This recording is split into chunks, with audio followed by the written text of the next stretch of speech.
you're thinking about something different that wasn't there the day before. So whatever you do the next day will create an excitement to you because you've never done anything in your life before like that.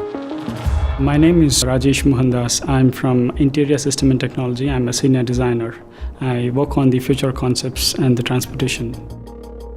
I think Continental Singapore has got a very good infrastructure and environment. It's not easy to think something new because you need that environment, you need the fantastic people around you. Only then you can think about fresh idea for the tomorrow.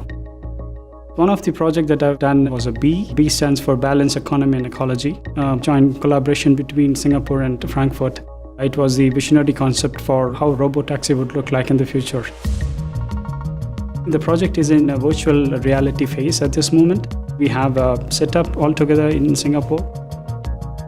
I feel really excited about that. My B will be on the road in the future because it starts from what you think in your mind and it is coming into reality. It's a big journey that you can say, thinking about a small concept and that concept is getting into reality of a real car. While people using it, you feel really comfortable and excited.